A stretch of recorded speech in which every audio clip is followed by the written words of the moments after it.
Phone tapping కేసులో SIT విచారణ వేగవంతం చేసింది. రేపు సిట్ ముందు హాజరు కానున్నారు కేంద్ర మంత్రి బండి సంజయ్. ఇప్పటికే ఫోన్ ట్యాపింగ్ పై కేంద్ర హోం శాఖ అధికారులతో కేంద్ర మంత్రి బండి సంజయ్ కుమార్ భేటీ అయ్యారు. ఉమ్మడి ఏపీ, తెలంగాణకు చెందిన పలువురు పోలీసు ఉన్నతాధికారులు సైతం భేటీకి హాజరయ్యారు. ఎస్ఐబి, సిట్, కౌంటర్ ఇంటెలిజెన్స్ విభాగాల్లో పనిచేసిన అధికారులతో ప్రత్యేకంగా చర్చించారు బండి సంజయ్. కేసీఆర్ ప్రభుత్వం బండి సంజయ్ ఫోన్ను అత్యధికంగా ట్యాప్ చేసినట్లు నిర్ధారించారు పోలీసులు. వాటికి సంబంధించి సేకరించిన ఆధారాలను కేంద్ర మంత్రి ముందు ఉంచడానికే కేంద్ర నిఘా వర్గాలు రేపటి సిట్ విచారణ సందర్భంగా పలు ఆధారాలను సమర్పించనున్నారు బండి సంజయ్. రేపు ఉదయం దిల్కుషా గెస్ట్ హౌస్ లో బండి సంజయ్ ను విచారించనుంది సిట్.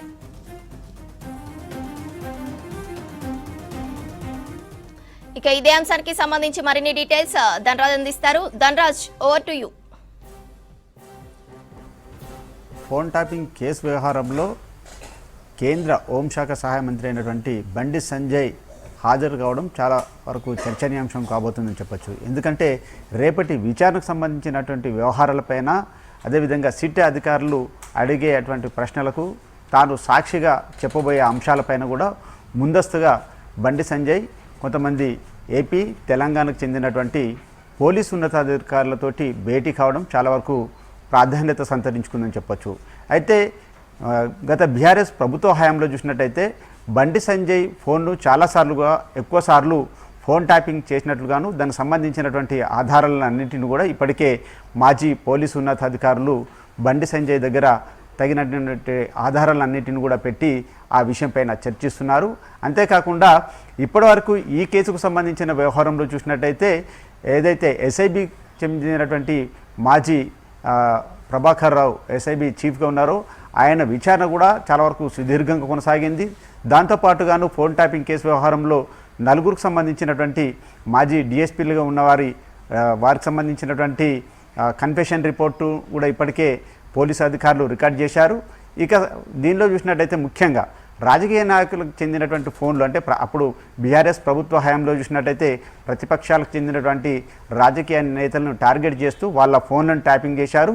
దాంతో అప్పుడున్నటువంటి కాంగ్రెస్కు చెందినటువంటి ప్రముఖులకు చెందినటువంటి ఫోన్లు ట్యాపింగ్ చేసినటువంటి వ్యవహారంలో టీపీసీసీ అయినటువంటి మహేష్ కుమార్ గౌడ్కు సంబంధించినటువంటి సాక్షి వాంగ్మూలాన్ని రికార్డు చేసినటువంటి సిట్ బృందం, దాంతోపాటు బీజేపీకి చెందినటువంటి ఎంపీ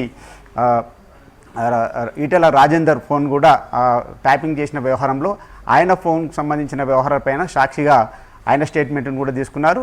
ఇక ఇప్పుడు అంటే ఏదైతే బీఎస్పీ పార్టీ నుంచి బీఆర్ఎస్ పార్టీకి వచ్చినటువంటి ఆర్ఎస్ ప్రవీణ్ కుమార్కి చెందినటువంటి ఫోన్ ట్యాపింగ్ చేశారనే వ్యవహారాలపైన కూడా ఆయన స్టేట్మెంట్ను కూడా రికార్డ్ చేశారు. ఇక బీజేపీ చెందినటువంటి కేంద్ర హోంశాఖ సహాయ మంత్రి ఈ సీటు ముందు తను సాక్షిగా అటెండ్ కాబోతున్నటువంటి క్రమంలో తొలి కేంద్ర మంత్రి కావడం చాలా వరకు ఈ సిట్ ముందు హాజరు కాబోతున్నటువంటి క్రమంలో చాలా వరకు సిట్కి సంబంధించినటువంటి ఎవిడెన్స్ను, అంటే అప్పుడు బీఆర్ఎస్ ప్రభుత్వము ఎలాంటికి సంబంధించినటువంటి ఫోన్ ట్యాపింగ్ చేసింది, ఎక్కడ బండి సంజయ్ని ఇరకాటంలో పెట్టింది, ఆయన రాజకీయానికి సంబంధించినటువంటి వ్యవహారాల్లో ప్రతి వ్యూహాలను బెడిసి కొట్టేలాగా ముందస్తుగానే ఫోన్ ట్యాపింగ్ ద్వారా విని మొత్తం ఎక్కడికక్కడ చెక్ పెడుతూ కూడా చాలా వరకు బండి సంజయ్ని చాలా ఇరకాటం పెట్టినటువంటి వ్యవహారాలు కూడా తగినటువంటి ఆధారాలన్నింటినీ కూడా ఇప్పటికే బండి సంజయ్ పూర్తిగా ఉన్నతాధికారులు, అంటే మాజీ పోలీసు ఉన్నతాధికారులతోటి చర్చ కొనసాగిస్తున్నారు. అదేవిధంగా తెలంగాణ, ఆంధ్రప్రదేశ్ చెందినటువంటి ఇప్పటి వరకు ఏ రాజకీయ నేతలకు సంబంధించినటువంటి ఫోన్లు ట్యాప్ అయ్యాయి, వారు ఇచ్చినటువంటి ఎవిడెన్స్ ఏ విధంగా ఉన్నాయి, తాను రేపు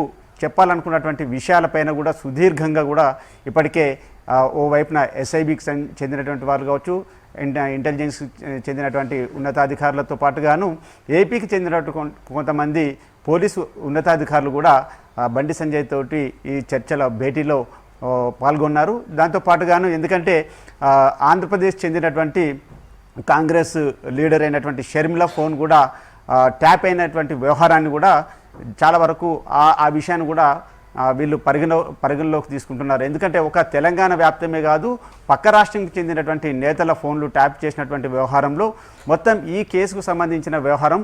ఇక దీనిలో చూసినట్టయితే గతంలోనే అంటే బండి సంజయ్ ఈ సిటీకి సంబంధించినటువంటి బృందానికి కూడా ఒక విజ్ఞప్తి చేశారు. ఎందుకంటే గత బీఆర్ఎస్ ప్రభుత్వ హయాంలో చూసినట్టయితే ఇదంతా కేసీఆర్ కావచ్చు, కేటీఆర్ కూడా ఎందుకు విచారించలేదు అనే అంశాన్ని కూడా ఆయన బాహాటగానే చెప్పారు. కాబట్టి రేపటికి సంబంధించినటువంటి సిట్ ముందు కూడా ప్రధానంగా కూడా ఈ కేసుకు సంబంధించిన వ్యవహారాన్ని అంతా కూడా చాలా వరకు సిబిఐ చేత విచారణ కొనసాగించాలనే ప్రధాన డిమాండ్ను కూడా ఆయన ఉంచబోతున్నట్లు మనకు సమాచారం అందుతుంది. దాంతోపాటు కూడా పార్టీకి చెందినటువంటి కీలక శ్రేణులు నాయకులతోటి కూడా మొత్తం ఫోన్ ట్యాపింగ్ సంబంధించినటువంటి వ్యవహారాలపైన ముందస్తుగా ఆయన భేటీ అయిన సిచ్యువేషన్ పైన కూడా చాలా వరకు ఈ రేపటికి సంబంధించినటువంటి తాను సాక్షిగా ఇవ్వబోతున్న అంశాలను ఆధారాలను గత బీఆర్ఎస్ ప్రభుత్వ హయాంలో చూసినట్టయితే తాను ఎక్కువసార్లు తన ఫోన్ను ట్యాప్ చేశారనే అంశాలను చాలా వరకు లెక్కల ఆధారాలతోటి కూడా పూర్తిగా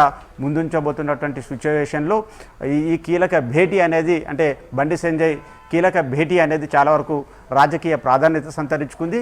ఇక రేపు చూసినట్టయితే ఆయన ఉదయం ఆయన ఇంటి నుంచి 10:30కు వెళ్ళి ఆ తర్వాత 11 గంటల సమయంలోనే ఈ ఖైరతాబాద్లో ఉన్నటువంటి దిల్కుషా గెస్ట్ హౌస్కు చేరుకుంటారు.